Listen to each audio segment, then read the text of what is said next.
and again, Happy Mother's Day po sa lahat ng mga nanay. Palakpakan po natin ang mga nanay. Ayan. Ayan.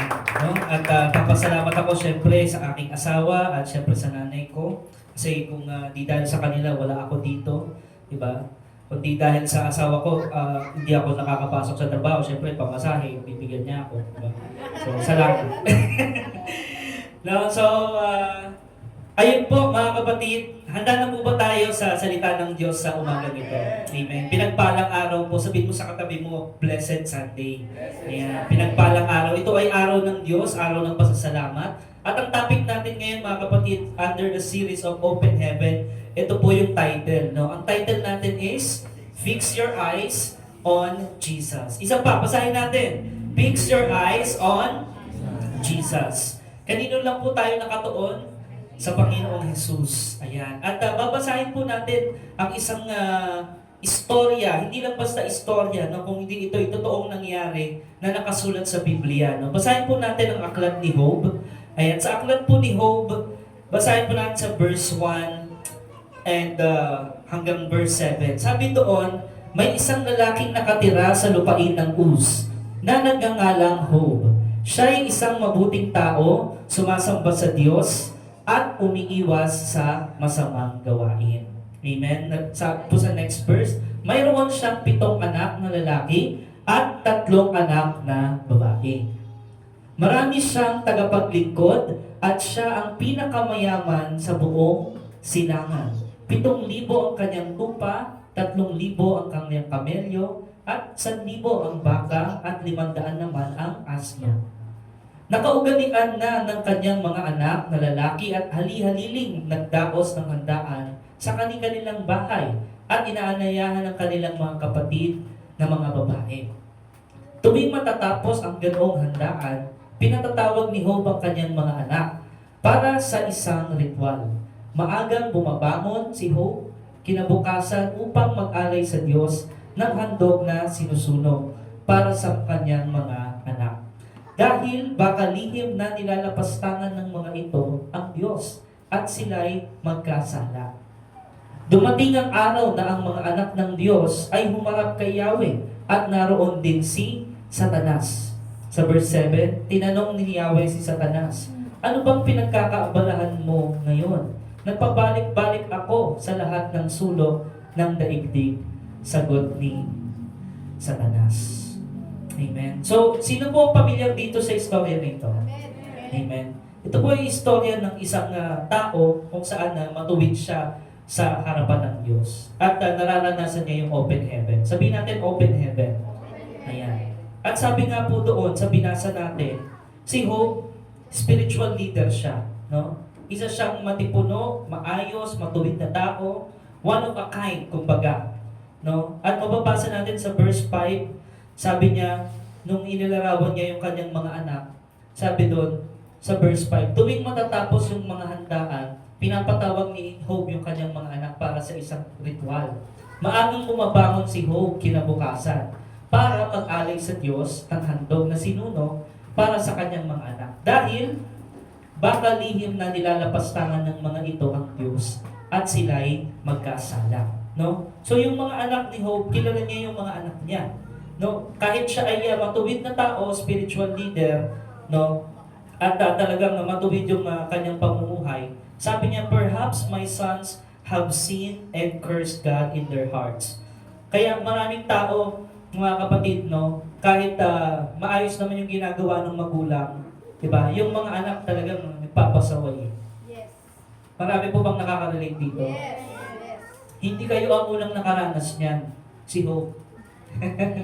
Pero nagpatuloy pa rin siya sa Panginoon. No? At ano yung ginagawa niya? Pinagpipray niya yung kanyang mga anak. No? Kaya mga magulang, wait kayo sa akin. Hallelujah. Dapat lagi po nating ipag-pray yung ating mga anak. Tungkol sa ating pagre-remind sa kanila, no? Pag-train sa kanila, no? Mahalaga panalangin po talaga. No? Dahil ang Diyos po ang talagang makapangyarihan na may kumilos sa Kanya. At nakita po natin sa nabasa natin, napakayaman ni Job. Sino dito yung kasing yaman ni Job? Wala. Kakausapin ko sana after service. Hindi, grabe po yung yaman ni Hope, no? Grabe, libo-libo yung kanyang ari-arian, mga negosyo. Talagang, ibig sabihin, siksik, liglig at maapaw yung kanyang kayamanan. No? Pero si Hope, hindi naman siya doon talaga naka-rely. Makikita talaga natin yung puso ni Hope, si Lord talaga, hindi yung pera o hindi yung kayamanan. Amen? So kasi alam niyo po, most people can survive poverty. Marami talaga, di ba, nagsusurvive sa kahirapan. Pero marami, kapag galing sa yaman, tapos bumagsak, grabe, yung iba hindi na makabangon. Amen? So matutunghayan natin dito, ano yung nangyari kay Hope, no? Nung kinuha ng Lord yung kanyang mga kayamanan, naka-survive pa rin ba siya? Amen. Yes. Bakit po? Dahil po sa kanyang relationship, sa pananampalataya niya sa Diyos. No? At makikita natin sa verse 6, ang sabi doon sa spiritual world. Everybody say spiritual world. Ayan. So, you are now introduced in the spiritual world, in the super being. Sabi doon, nagkaroon ng meeting. No? Nagpatawag si Lord, nagpatawag ang Diyos ng meeting. At dumating yung mga anak ng Diyos. Pag sa Biblia po, nakita po natin, mga anak ng Diyos, ang isa pong kahulugan nun ay mga anghel. Amen? So nagkatipon po yung mga angels doon sa spiritual world. Tandaan po natin, very real, no, ang spiritual world. Gaya po ng ating mundo, no? So umiiral po, mas nauna po yung spiritual world. Sabi doon, humarap sila kay Yahweh, at sino yung nandoon? Sumali sa meeting? Yan. So minsan ba kapag halimbawa may meeting yung pamilya, pwede bang sumali si Satanas? Yes. Hindi nagkakaintindihan. No? Yes. No, at ganun din eh. So, naroon din siya sa meeting. No? Kasi nga, ano yan eh, spiritual world. At si Satanas, spiritual being siya. No? At tinanong siya ng Diyos, sabi sa verse 7, nasaan ka ba? Anong mga ginagawa mo? No? Sabi doon, nagpabalik-balik ako sa lahat ng sulok ng daigdig, sagot ni Satanas. So, ano pong ginagawa ni Satanas ngayon? Yan. Huwag mong tingnan yung katabi mo. Diretso lang. Ayan, ano pong ginagawa ni Satanas ngayon? Nagpapabalik-balik, paroot pa rito. Ayan. Kasi baka sabihin, di ba, sa church, sinabi lang Satanas, tapos tumingin ka sa katabi mo. Wow, basahin mo yung Bible. Amen! Yes, Lord. So, sabi doon, nagpabalik-balik siya. So, klaruhin po natin mga kapatid, si Satanas, wala pa po siya sa impyerno. Sino dito yung alam yung gano'n? Yes. Kasi baka ang alam natin, si Satan siya yung hari doon sa impyerno. No, hindi po. Alam niyo po, ang may-ari ng impyerno si Lord. At ang original na design ng impyerno, para talaga sa diablo yun, para talaga sa mga demonyo, hindi para sa tao yun. Amen? Sino dito yung alam yun? Amen. Pero bakit sinasabi sa Biblia na in the future, maraming mabubulit na mga tao doon sa impyerno? Kasi nga, susundin nila si Satanas. Kaya nga si Satanas, anong ginagawa niya? Paroot pa rito, kasama yung kanyang mga kampo ng mga demonyo, ng mga demonyito. Diba? At anong ginagawa nila? Roaming around the world. Tingnan mo yung mundo natin ngayon. Kitang-kita bang ebidensya si Satanas roaming around the world? Yes. Ang gulo, di ba? Yes. Di ba? So talagang we are in the last days, lalo na ngayong last days. Alam niyo ba, si Satanas ngayong last days nagti-triple time. Yes. Yes. At ano kayang ginagawa ng mga Christians? Yan ang dapat, no? Nanalangin, ina-advance yung kingdom of God. Yes. No? Na hindi tayo yung mag-aaksaya ng oras ng pakailaman yung buhay ng may buhay, di ba? Magchismisan. No, hindi yun eh. Ang kailangan gawin ng mga Kristiyano, pag-usapan yung kasalita ng Diyos. Amen? Pag-aralan yung salita ng Diyos, ibahagi, tapos i-apply natin sa buhay natin. Amen? Una na nga po yung panalangin.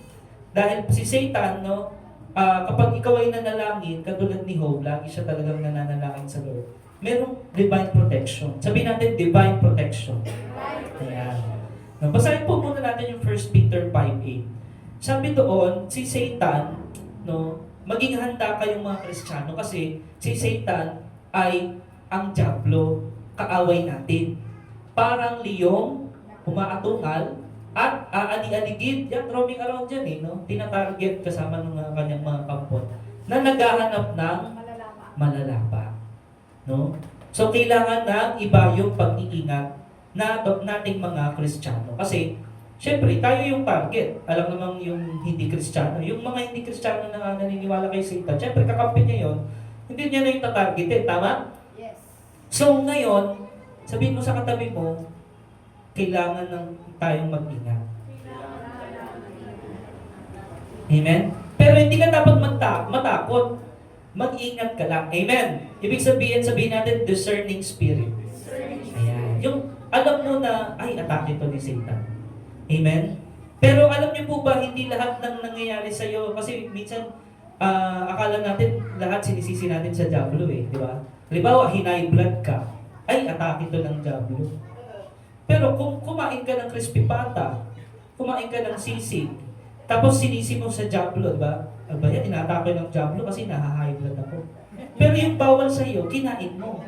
So, ibig sabihin, walang wisdom doon, di ba? Hindi yun kagagawa ng Diablo. Siguro kung nagsalita lang yung Diablo, sabihin, ako na naman yung sinisi, wala pa nga akong ginagawa. Baka sabihin gano'n eh, no? Kasi nga, tayo, kailangan natin sabihin natin wisdom. Ayan. Ang wisdom po pinakamahalaga. Alam niyo sa prayer ni Solomon, hindi siya humingi ng pera. Ang sabi doon, ng salita ng Diyos, si Solomon hindi niya hiniling mamatay yung mga kaaway niya. Amen? Si Solomon hindi niya hiniling anumang bagay sa mundo. Alam mo kung anong hiniling ni Solomon? Wisdom. Kaya nanalo siya sa mga bawat laban eh. Pero si Solomon na may wisdom, nadaya pa rin ba? Yes. Alam niyo kung bakit? Kasi nga nagkaroon ng compromise. No? Nakiayon siya sa kung yung mga concubines niya, di ba? Ang dami.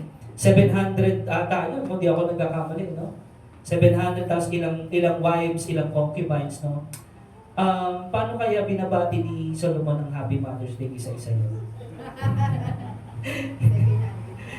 No? Grabe po, ano? Pero grabe na dahil pa rin siya. Si Solomon na yun, ha? Propeta na yun ng Diyos. Kaya sabihin mo ulit sa katabi mo, mag-ingat tayo. Kay fix your eyes upon Jesus. Yun yung title eh. Sabihin mo, fix your eyes on Jesus.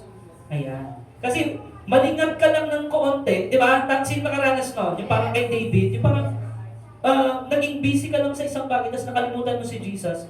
Atake ng si Satan eh, tama? Yes. Nakita mo si David, di ba? Parang, panalo naman lagi naman victory, victory, victory. Sanay na ako, familiar na ako sa victory. Di ba? Parang gano'n. Tapos, dahil familiar na siya sa victory, nagpa-easy-easy na lang siya. Di ba? Tapos, imbis na pumunta siya dun sa laban, kayo naman bahala kasi kaya nyo na yan. No? Sabi niya sa kanyang mga alagad, no? At nung palakaw-lakaw siya dun sa templo, kita niya, naliligo Anong pangalan nun? Tinatawag niya, di ba? Ang pangalan, Bathsheba. Kaya pala mahilig maligo, Bathsheba. Di ba? Nakita niya eh. Tapos nung nakita niya, dapat hindi niya na tinitigan, tama? Sino dito yung nakaranas na tinukso ka na tapos pinatulan mo pa? Hallelujah, walang sumagot. Amen? Lahat tayo ganyan eh. Kaya nga, anong title? Fix your eyes. Grabe si Satan, no? True and true. Hari na yun, ha? Tingnan mo. Si Solomon, propeta. Si David, talagang matubig. God after, close sa Panginoon. A man after God's own heart. No? Pero, nung siya nagpakampante, wala. Nasilat din siya, na lapa din siya eh. Amen? So kaya mahalaga sa atin mga kapatid, yung ating araw-araw na panalangin, araw-araw na submission. Everybody say submission. Ayan. Kung gusto natin tuloy-tuloy yung open heaven, kailangan andun yung fix your eyes on Jesus. Andun po yung submission. Anong ibig sabihin ng submission, Pastor? Ang submission meaning, yung will mo, isusurrender mo sa will ni Lord. Hindi ikaw ang masunod, di ba? Yun yung sa pattern ng prayer, sabi ni Jesus, di ba? Sundin ang kalooban mo dito sa lupa gaya ng sa langit. So, yun ang surrender sa Panginoon. At yung ating kalooban, hindi yun ang masunod, kundi yung kay Lord. Basahin po muna natin yung Ephesians 4:26-27. Sabi po sa Epeso, kung magagalit man kayo, tingnan mo yung katabi mo. Ayan, galit ba yan o nakangiti? Kung magagalit man kayo, iwasan ninyo ang kayo'y magkasala. Huwag ninyong hayaang lumubog ang araw na galit pa rin kayo. Huwag ninyong bigyan ng pagkakataon ang yan. Kasi sasakyan niya ni Satan. Yes. Amen mga kapatid. So, hindi naman masamang magalit kung nakakagalit naman talaga. Tama po. No? Tumataas yung high blood. Tumataas high blood. Okay. No? Kasi nga, ang isa sa pinaka-strategy ng Bible, alam niyo, pag binasa niyo Old Testament, New Testament, isa sa laging sinasabing strategy ng Bible, umiwas. Yes. Yes. Iwasan niyo. Diba? Umiwas. Kung alam mong talagang makakagawa ka ng kasalanan, Malikot. layo ka na lang. Amen? Amen. Mga kapatid, palapakan natin si Lord. Amen? Bakit ka iiwas doon, no? Para i-fix mo yung eyes mo kay Jesus. Pag nagagalit ka, fix your eyes on Jesus. Ganun po yun para hindi ka masakyan ng diablo at baka kung ano pang magawa mo, tama? Marami pong nababalitang ganun nakulong dahil, di ba? Unang-una, lasing. Tapos, di ba? Nagalit kasi nga, lasing. Ewan ko ba kung bakit laging maraming lasing, nagagalit agad. Lasing nga eh. So, ganun no? Kasi siguro mainit sa katawan yung alak. No? Init na init siya, tapos tirik na tirik yung araw, nag-iinom siya. Lalong sasakyan ni Satan yon. Amen? So, sabi, do not give the devil an opportunity. Don't give the devil a place in your heart. Kasi kapag ikaw ay nagagalit at maraming mga tao ay nabubuhay sa galit. Amen? Ano kayang klaseng buhay yun? No? Yung nabubuhay ka sa galit, sa bitterness, sa pait, di ba? Sa unforgiveness. Sino po dito yung meron pang unforgiveness, no? So, syempre, hindi naman tayo aamin. Pero dapat fix your eyes on Amen. Kasi po, magiging miserable ang buhay natin kung nabubuhay tayo sa galit. Tama? Nabubuhay tayo sa bitterness, sa unforgiveness against somebody. Yun ang tinatawag sa Bible na poison. No? Lason, ibig sabihin, no? Sasakyan niya ni Satan para diba, ipaulit-ulit sa'yo na magalit ka doon sa taong yun. Pero, anong sinasabi? Do not give the devil a foothold. Amen? Kaya, iwas ka na lang. Sa atin mga kapatid, di ba, ano ba yung temptation ng iba? Yun nga, magagalitin, no? Ayan din yung ano ko isa sa temper, di ba? Nga talagang pinagpipray natin sa Panginoon. So, mabilis kang mainis, no? Yung iba naman, love of money, di ba ano yung temptation ng iba?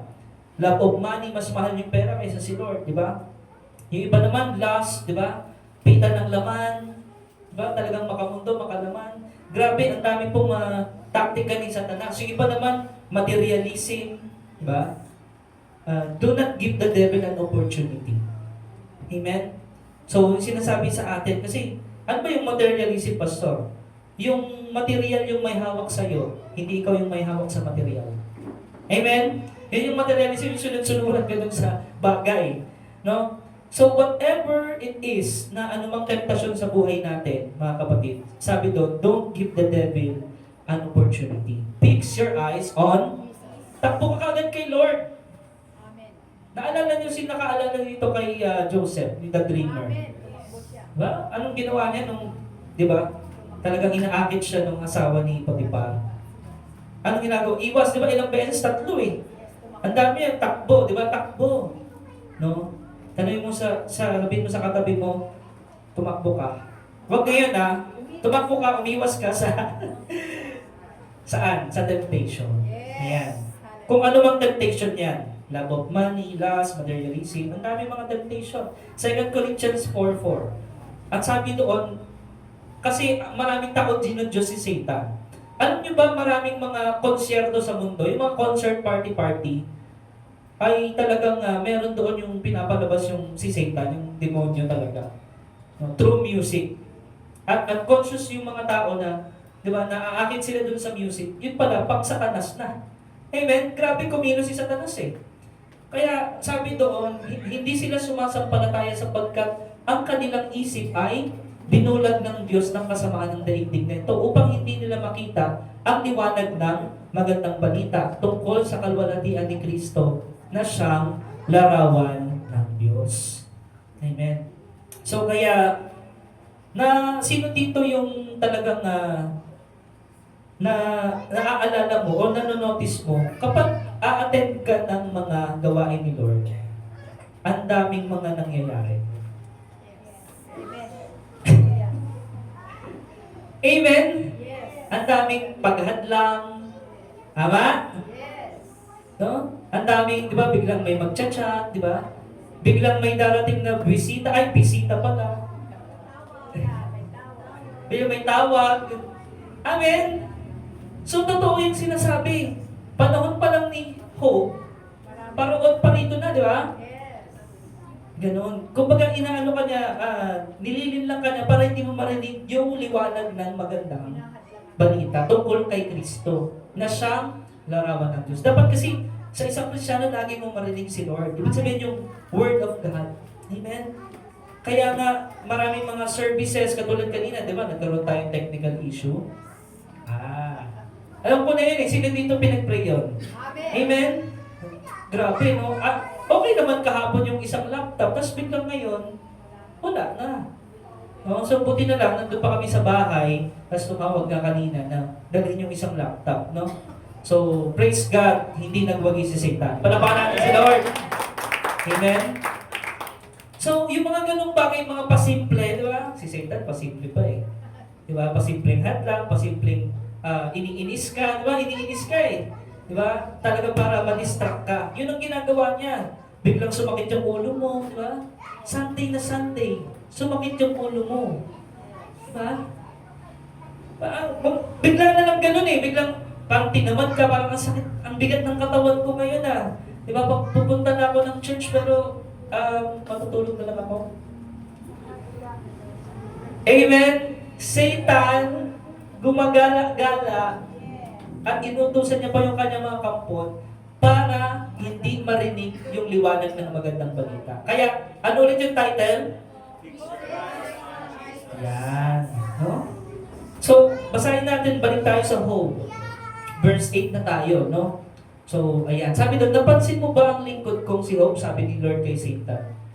Wala siyang katulad sa daigdig. Mabuti siyang tao. Sumasamba sa akin at umiiwas sa masamang gawain. Grabe! Ang Diyos mismo ang commendation, no? Kay Hope. Ibig sabihin, si Lord pala, kapag nagpapaminig siya sa mga angel, possible pala na pwede kanyang mabanggit. Yes. Amen. Pwede kanyang mabanggit sa mga angels. Na, alam niyo ba, si Hope, grabe, tiwala, sumasamba sa akin, matuwid siya, sinusunod niya yung mga utos ko. No? So, kinokomment, grabe, no? Nakita niyo yung highest compliment. Everybody say highest compliment. Highest compliment. Hindi papuri ng tao ang highest compliment, kundi yung na-comment ka ng Diyos. Amen. Amen. Na yung mata ng Diyos talaga, wow! Ito ay matuwid na tao. Parang kay Stephen din eh, no? Ganun. Yes. Bumukas yung langit, tumayo si Jesus. Parang talagang kulang na nung nilagay doon, nag-standing ovation yung mga angels. Amen? Yes. Ganun yung klase ng tao si Hope. No? And that is the highest compliment from God. At alam niyo ba, sabi doon, sumasamba sa akin. Sabi, ang isa sa keyword doon, worshipper. Everybody say worshipper. Ayan. Bakit in-emphasize ni Lord na, alam niyo, yung mga angels, si Hope, sumasamba yan sa akin. Bakit naisulat yun? Dahil ganun po kahalaga yung pagsamba sa Diyos. Nilikha ang mga anghel, pati tayo, para sumamba sa Diyos. Amen. Yun ang isa sa purpose kung bakit ka nilikha. Para sumamba sa Diyos. No? Hindi lang, yung praise and worship, hindi lang yun yung pagsamba ha, mga kapatid, baka mapagkamalan nyo. Ang pagsamba yung lifestyle. Everyday. Di ba? Sabi, matuwid siyang tao, meaning sumasamba siya sa Diyos, may takot siya sa Diyos. Amen po, mga kapatid. Kasi nga, maraming tao kasi iba yung sinasamba. Tama? Kaya, in-emphasize ni Lord, etong si Hope, sumasamba sa akin. Of course, unlike someone na may sinasambang iba, yung ibang mga tao. No? Pero si Hope, siya talaga ay servant ni Lord. Amen. Verse 9. Sabi, sumagot si Satanas, sasambahin pa kaya kayo ni Hope kung wala na siyang nakukuha mula sa inyo? Ayan. Anong sabi? Inaalagaan niyo siya. Yung kanyang pamilya, lahat ng ari-arian niya, binigay niyo. Pinagpapalan niyo siya, binibless niyo siya. At halos punuin ninyo ang kanyang kayamanan. Ang buong lupain ng silangan, pinakamayaman si Job. Subukan ninyong alisin lahat yon sa buhay niya at harap-harapan niya kayong susumpain. Grabe yung sinabi ni Satan, no? Si Satan, matagal niya nang pinagmamanmanan dun si Job. Kaya nga nakikisali siya dun sa meeting, Yes. no? Nung sa spiritual world, Diba? Nagsali siya doon. At talagang punteriya niya talaga to si Job, Alam mo ba, ikaw punteriya ka rin? Yes. Ng Diablo? Yes, kasi servant ka ni Lord. Pag servant ka ni Lord, Amen. meron talagang atake. Huwag kang magtaka. May mga hadlang talaga. Ang kailangan mo, discerning spirit. Yes. Kaya dapat malakas ka sa laging nananalangin, Malakas ka sa espiritu. Amen? Matagal niya nang minamanmanan si Job, pero hindi niya matouch. No? Kasi protected by the Lord. Amen. Amen? Alam niyo ba mga kapatid, kung hindi dahil sa divine protection ni Lord, patay na tayong lahat. Yes. Amen. Hallelujah. Yes. Sasabay-sabayin tayo ni Satan. Alam niyo, nakasulat sa salita ng Diyos, di ba? Isang anghel lang, di ba, nung panahon ng Old Testament, kaya niyang pumatay ng libo-libong katao. Yes. Isang anghel lang yun, ha? Si Satan, hindi naman ordinaryong anghel. Amen? Kumbaga kasing level niya si Michael, tsaka si Gabriel, di ba? Yung archangel talaga, Ganun si Satan. So, grabe lakas niya. Pero dahil sa Diyos, Amen. sa protection ng Diyos, sa biyaya mo lamang, ako nabubuhay, Panginoon. Palakpakan natin ang Panginoon Diyos. Amen? At maraming mga Kristiyano pumupunta, lumalapit sa Diyos dahil ang kanilang isip, si Lord parang genie. Pag nagsimba ako, sasagutin niya ang prayer ko. Diba? Maraming mga tao ganun, Amen po ba? Sino dito guilty ganun yung tingin niya sa Lord dati? Ako guilty ako dyan, Ay, sisimba ako kasi meron akong hiling, Meron akong kahilingan. Parang ang tingin mo ba kay Lord is isa siyang genie? Maraming mga tinatawag Christian daw, pero ganun ang tingin nila kay Lord. At yung kanilang faith is based on what they can get. Diba? Kasi alam nila si Lord mapagpala. Tama po ba? Alam nila si Lord nagpapagaling. Tama po ba? Alam nila si Lord talagang kaya kanyang payamanin. Amen? Yun ang thinking ng marami. Kaya lumalapit kay Lord. Pero si Job hindi. No? Ibahin mo si Job. Yes. Iba siya. Sabi sa verse 12. Mas tuloy natin, no? Sinabi ni Yahweh kay Satanas, kung gayon, gawin mo ng lahat gusto mong gawin kay Job. Huwag mo lamang siyang sasaktan. At umalis na sa harapan si Satan. At ano pong sabi sa next? Isang araw, ayun na, iinuman ang mga anak ni Job sa bahay ng kanilang panganay. Walang ano-ano yung dumating kay Job, ang isang takuhan, sabi. Kasalukuyan po namin pinag-aaralong mga baka at ang mga asno. Nanginginain naman. Nang may dumating na sabeyo, kinuha po nila ang mga baka at asno, pinatay pa po ang mga kasama. Aking mga kasama. Ako lang po ang nakatakas upang magbalita sa inyo. Hindi pa ito natapos sa pagbabalita, yung kanyang kasama, o yung kanyang alaga, no? O yung kasambahay ni Job. Sabi naman ito kay Job, tinapakan po ng kidlat ang mga tupa. May dumating na isa na naman, no? Na taga-pangasiwa. Kinidlatan yung mga tupa at ang mga pastol ay namatay lahat. Grabe. Ilang mga pastol kaya? Di ba libo-libo yung Yes. hayop niya? Malamang hundreds yun. So patay lahat ng mga pastol. Ako lang po ang nakaligtas upang magbalita sa inyo. Nakita niyo yung atake ni Satan? Hindi pa ito halos tapos magsalita. May dumating na naman isa. Nagbalita kay Job. Sinalakay po kami ng pangkat ng Kaldeo. Kinuha nila ang lahat ng kamelyo. Pinatay ang aking mga kasama. Ako lang po ang nakatakas upang magbalita sa inyo. Grabe. Lahat bagsak, no? Yung kanyang mga ari-arian. Hindi pa ito halos tapos magsalita. Dumating ang isang nagsabi, habang mga anak niyo po ay nagkakainan, nag-iinuman sa bahay ng panganay nilang kapatid, anong nangyari daw? Hinampas po ng napakalakas na hangin ng bahay at bumagsak. Nabagsakan po sila at namatay lahat. Ako lang po ang natirang buhay. upang magbalita sa inyo. Amen? All his possessions, animals, kasama ng kanyang mga anak, patay lahat. May nakaranas na ba ganito sa atin? Wala pa. Kaya nga naisulat nito kasi sobrang tindi. Yes. Amen? Nung nangyari. Ano po ang response natin sa bad news? Diba? Parang kanina tayo nagkasunog, no? Ano ang response natin sa bad news? No? Yung pain and suffering. No? Ang sentro po ng istorya ni Job, ang dami pong suffering. Pero open heaven yun, ha? Yes. Yes. Amen? Mysterious sign. No? Story of hope, no? Madami doon parang nakasentro suffering. Pero, suffering ba ang mensahe ng story ni Job? No. It's not about suffering. It's about the goodness of God. Amen. Amen. Amen. Sino dito nung binasa mo o nalaman mo yung story ni Job, goodness of God yung nakita mo, hindi puro suffering. Amen. Amen. Yes.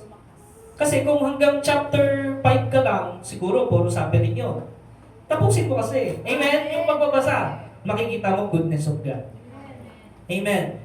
Anong ginawa ni Job nung talagang namatay lahat ng tauhan niya, bumagsak ang lahat ng ari-arian, sunog lahat, kinidlatan pa, patay ang lahat ng mga anak. Kaya mararamdaman niya. Sabi niya sa verse 20, tumayo si Job at pinunit ang kanyang damit at nag-ahit ng ulo. Pagkatapos, nagpatira pa siya at sumamba sa Diyos.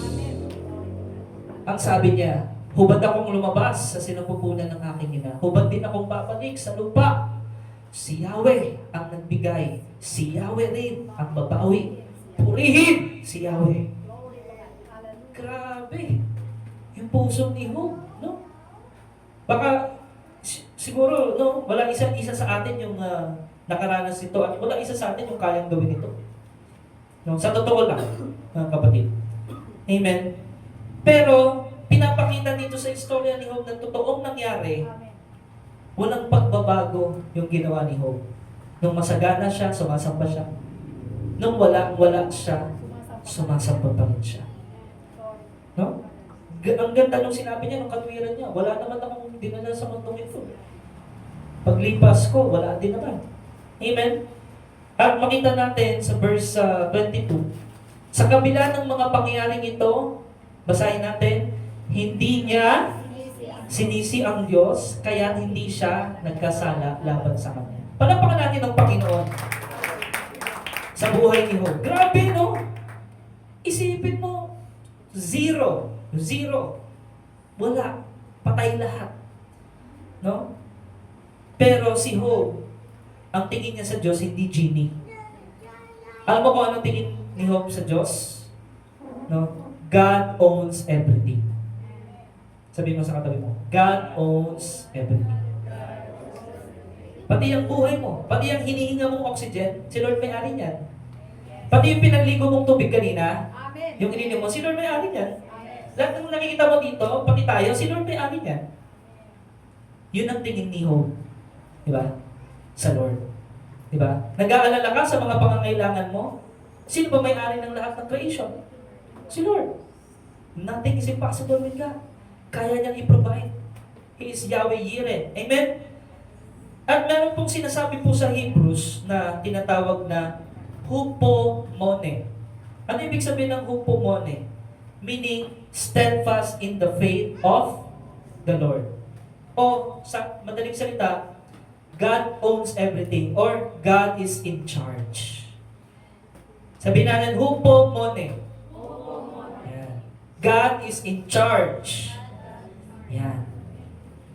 Kung ikukumpara mo yung problema mo ngayon, sino may problema ngayon nararanasan? Amen. Madami po, no? Madami?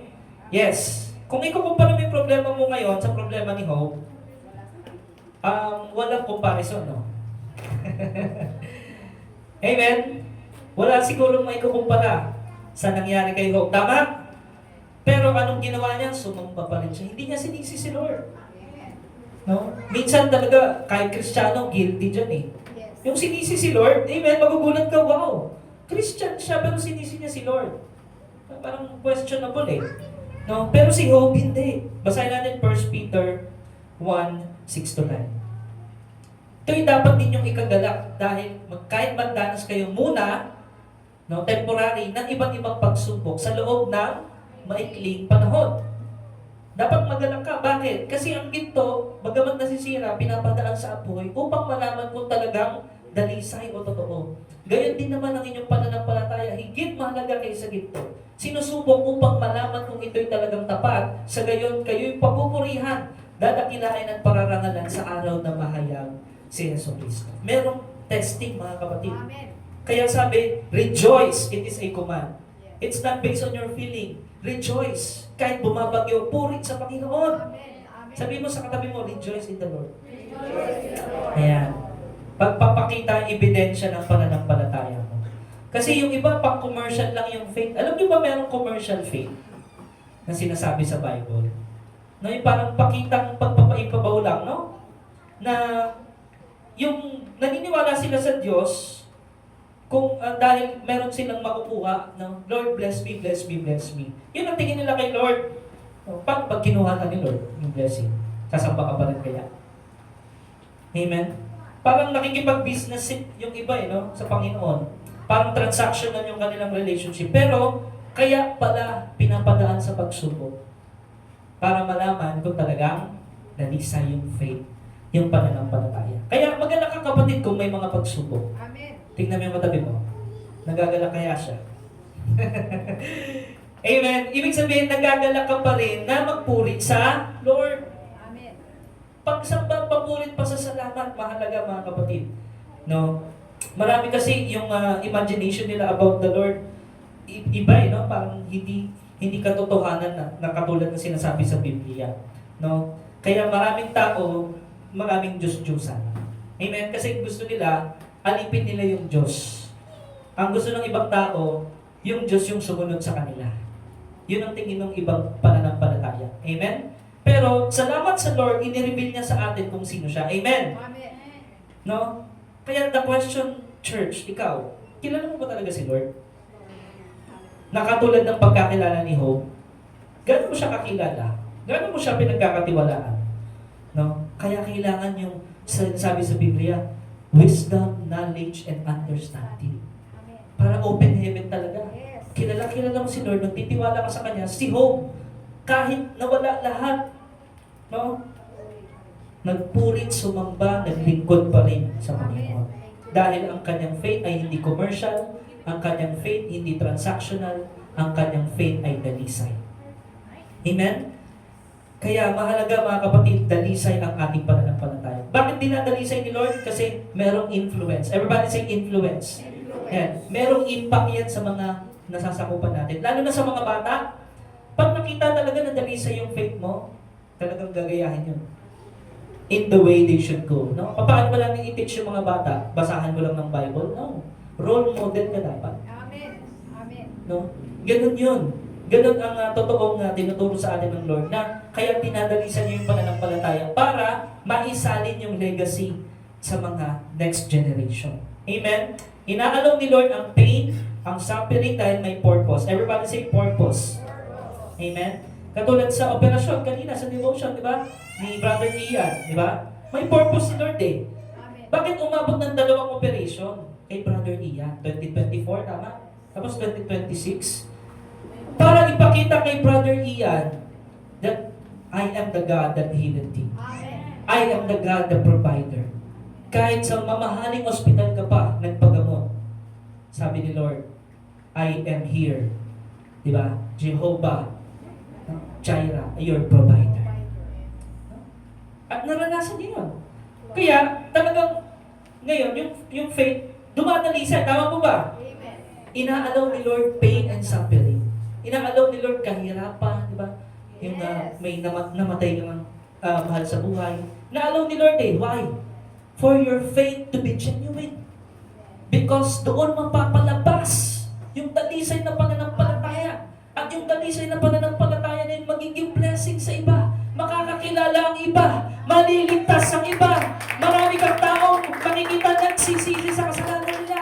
Dahil inalaw ni Lord Yung kasakitan, ilagaw ni Lord yung pagsubok at nung nag-testimony ka, maraming lumapit kay Jesus. Amen! Yun ang purpose kung bakit pinaparaan ni Lord sa mga pain and suffering. Nakita mo kung natapos mo yung libro na ito, yung aklat ni Job. Yes. Grabe, ang dami ang nadala sa Panginoon. Amen. At binalik ni Lord yung kanyang talaga, ang ganda ng pamilya, bagong pamilya. Amen! Yes. No? What a great testimony. Binalik sa kanya, no? So, although ang daming atake sa kanya, sabi ni Lord, di ba? Okay, sige, Satan. Atakin mo siya, huwag mo lang siya sasaktan. Amen? Ibig sabihin, huwag mo siyang papatayin. Patayin. Diba? Pero yung mga tao sa paligid niya, okay, inalaw eh. Di ba? Kumbaga, naunahan eh, no? Naunahan ni Satan eh. Kaya huwag tayo pauuna. Dapat lagi tayong babad sa presensya ni Lord. Amen? Amen. No? Idulog lagi natin sa Panginoon. So, kaya mga kapatid, kahit yung asawa ni Job eh. Diba? Daanan natin ng saglit yun. Patapos na po ito, no? Sa Job chapter 2, sabi doon sa verse 7 hanggang 9 na, tuloy-tuloy na natin, no? Sabi doon, kaya umalis si Satanas sa harapan ni Yahweh at tinagtad ng nagnanaknak na sugat ang buo nitong katawan mula ulo hanggang grabe, no? Sugatan si Job. No? Naupo si Job sa tabi ng basurahan, kinamot niyang isang pirasong basag na palayo at ang kanyang mga sugat, grabe. Hindi niya na ma-contain yung, siguro, makati talaga eh, talagang masakit. Amen. Sinabi ng kanyang asawa, mananatili ka ba bang matuwid? Sumpain mo na ang Diyos. At nang mamatay ka na. Jesus ka ng Jesus. Bible study kayo ng Bible study. Tignan nyo, daming pagsubok sa buhay nyo. Sino nakarinig na gano'n? Mismo magsasabi mo pa, yung malapit ka mag-anak pa eh, no? Yes. Diba? Nangyari ba yun kay Job? Nangyari kay Job. Pero si Job, nanatiling fix. Ano yung title? Fix your eyes on Jesus. Inatake ng Satanas, no? Talagang grabe yung atake. But by God's grace, sabi ng Apostle Paul, narinig niya sa Lord, my grace is sufficient. Grabe, no? Yung wife, ginamit yung bibig ng babae, no? Happy Mother's Day po. Ginamit yung bibig ng babae na mouthpiece ni Satan. Hindi ko naman sinasabi puro... Pero kasi pag sa Bible, no, si Eva, di ba, si Delilah, ginagamit eh. Kaya, pero, syempre, di ba, hindi sila aware about the Lord. Pero sa DOCGM talagang matitindi yung mga babae, relationship sa natin. Amen? Naiiba yung mouthpiece eh, di ba? Yung mga lumalabas sa bibig talagang fountain of life. Amen? Ganun yun, no? Kaya, mga kapatid, si Job, tularan natin. Pero kung ikaw kaya nasa sitwasyon ni Job, kaya mo kaya? Grabe, no? Ang hirap nun. No? Sabi sa verse 10, ang sagot ni Job, hindi mo ba naiintindihan? Sabi niya sa asawa niya, no? Ang sinasabi mo, pagpapala lang ba ang tatanggapin natin sa Diyos? Hindi ba natin tatanggapin kung bigyan niya tayo ng pagdurusa? Wow! Grabe! Ibig sabihin, tingin niya kay Lord, all things work together for good. Kasi love niya si Lord. Amen? Sa kabila ng kanyang paghihirap, hindi nagsalita si Job laban sa Diyos. Amen. Hallelujah. Kahit yung asawa niya mismo, di ba? Pinapasumpa yung Diyos. No? Sabi, sisihin mo si Lord. Siya yung nagbigay sa'yo ng sakit na yan. Di ba? So, sa lahat ng nangyari sa kanya, ang bibig ni Job hindi nagkasala. Amen. Hallelujah. Ang bibig niya, papuri, hallelujah pa rin sa Yes. Panginoon. Amen. Palapakan natin ang Panginoon Diyos. Maraming pagkakataon sa buhay natin, di natin maintindihan. Lord, bakit ganito? Tama? Yes. Bakit ang daming pagsubok? Pero always remember kapatid, may purpose. May pinapagawa si Lord. Merong pinapalabas si Lord na impact. Amen? Everybody say impact. So kung di niya iaalaw yan, hindi ka gagalaw eh. Tama? Amen. Pinapadalisay niya talaga dahil mahal tayo ni Lord. Amen? Kaya nga, many times di naiintindihan ng maraming tao, kahit mga Kristiyano, At sinasabi sa Biblia, magpakatatag ka. Amen. Be strong in the Lord. Be strong and courageous. No, you will know that God is in charge because He is the potter and we are, sabi ng salita ng Diyos. May karapatan ba yung lumad o yung luwad, no, yung clay na magsabi sa potter na utusan yung potter? Wala, di ba? Yun ang tanong sabi niya sa Jeremiah Diba? Walang, kung ano yung gusto ng potter na gawin doon sa clay, yun ang masusunod. Amen! Ano yung title? Fix. Ayan. Sabi mo sa katabi mo, alam ni Lord yung ginagawa niya. Parang minsan gusto mo pang turuan si Lord, mas marunong ka pa ba kay Lord? Hindi, alam ni Lord yung ginagawa niya. Si Hope, sabi niya sa asawa niya, hindi naman pagpapala lang dapat tanggapin natin sa Lord. Parang kumbaga in the term ng Christian, He is the potter, we are the clay. Amen. Kung ano yung gusto niyang gawin sa atin, wala tayong doon. Kung di natin departamento, pakialaman yun. Amen. Siya ang Diyos Amen. Yun ang sinabi niya sa kanyang asawa. No? Hindi nagkasala si Hope. So, kapag hindi natin maintindihan, mga kapatid, yung nangyayari sa buhay natin, no? Fix your eyes on Jesus. Diba? Sa pag-ibig niya, sa ginawa niya. No? Kasi, kapag na-encounter mo talaga si Lord, yung presence ni Lord sa buhay mo, yung kilala mo si Lord, alam mo kahit maraming problema, comforted ka. Amen. Amen. Sino dito yung gano'n? Kahit maraming problema, kung takbo ka sa Lord, nag-pray ka, payapa ka. Kahit may kasama pang mga atake ni Satanas. Amen? Amen. Grabe po yung presensya ni Lord Open heaven No, napagtagumpayan na ni Jesus lahat So, mga kapatid, kung hindi natin maintindihan ng isang bagay, sabihin mo sa katabi mo, trust in the Lord. With all your heart. Ituloy mo na, do not lean on your own understanding. Ayan. No? Huwag kang manangan sa sarili mong pangunawa. Amen. No? May proseso ang Diyos, may ginagawa si Lord. Araw-araw may ginagawa si Lord sa buhay natin. No? Huwag tayong mag-jump into conclusion. Siguro pinaparusahan ako ni Lord.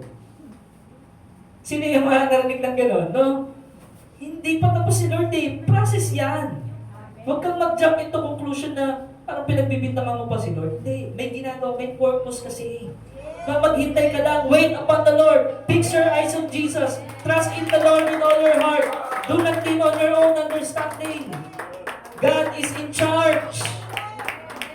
Yun yung kapatid. Siya ang may-ari. God owns everything. Wala tayong dala. Nung pinanganak tayo, wala rin tayong magdadala sa hukay. Kaya, sumamba ka kahit anong mangyari. Maglingkod ka. Magpuri ka, magpasalamat ka in everything. Yeah. Tapusin na po natin. Job 38. Ayan, nilaktawan na natin para makita natin ano yung nangyari sa kabila talaga ng paghihirap. Pagkatapos nito, everybody read, pagkatapos nito, sumagot ang Diyos kay Job sa pamamagitan ng, grabe, nangusap Yan. Sino nakaranas yung ganyan? Nangusap si Lord sa pamamagitan ng mga pangyayari sa buhay. Amen. Mga lindol, mga bagyo, nangungusap si Lord. Amen. Anong sabi? Nasaan ka nang likhain ko ang mundo? Yan. Ngayon, ini-introduce ni Lord yung wisdom. Amen? Yung wisdom kay Job. Na ini-introduce niya yung sarili niya na, ako yung likha niyang lahat So, magtiwala ka sa akin, no? Kung talagang may alam ka, lahat ay sabihin mo. Sino ang nagpasya tungkol sa lawak nito? Sino ang sumuka? Alam mo ba ito? Sino ang may hawak ng mga haligi ng mundo? Sino ang naglagay ng mga panulukang bato? No? Sa verse 8 na tayo.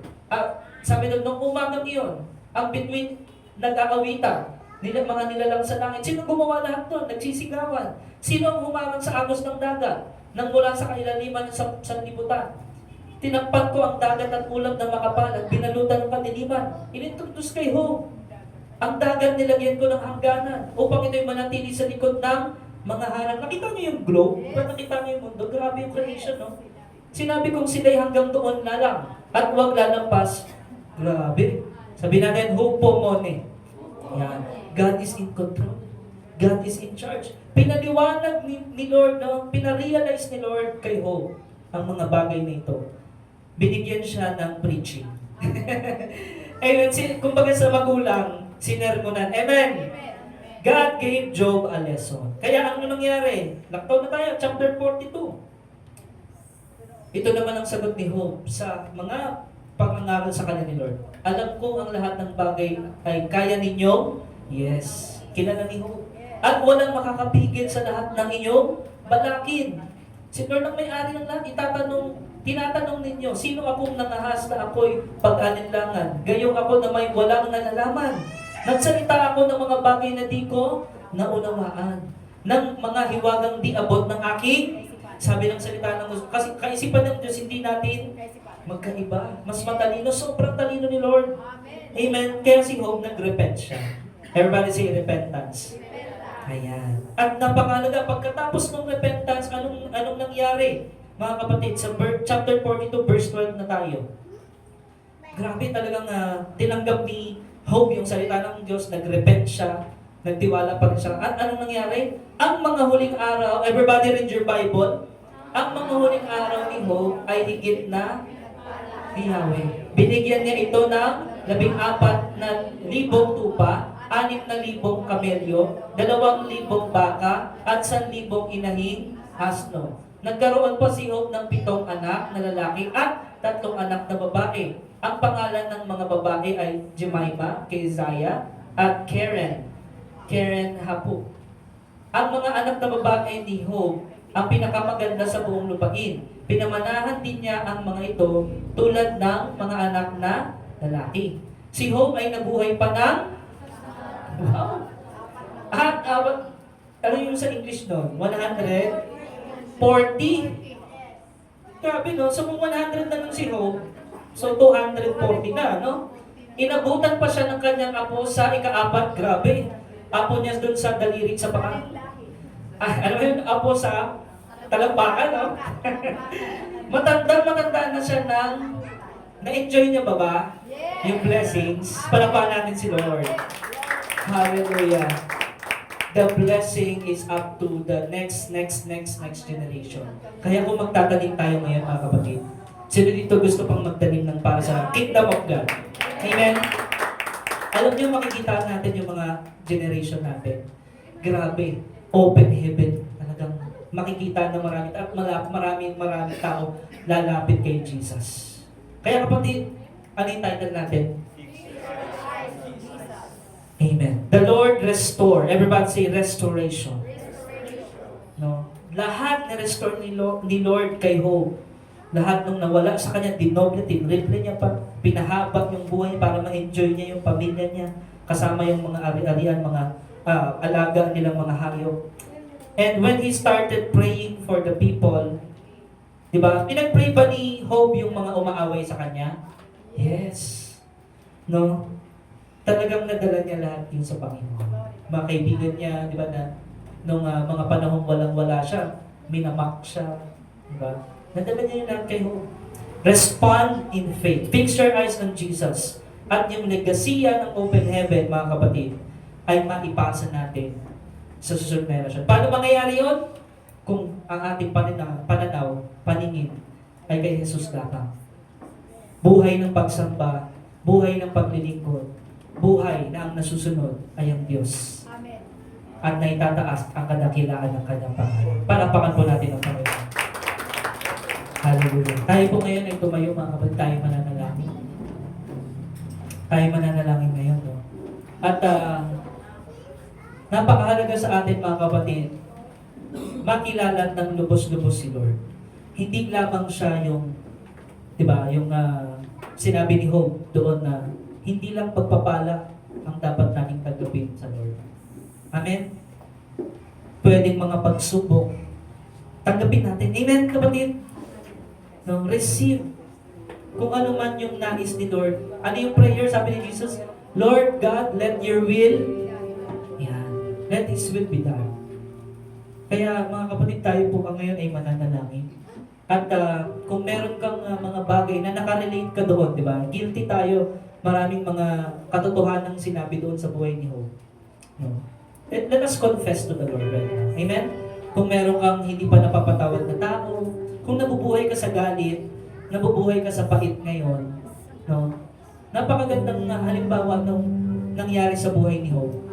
Sa kabila ng mga taong umaaway sa kanya, sa kabila ng mga pangyayaring iyon, sumamba pa rin siya sa Lord, nagpatawad siya. Diba?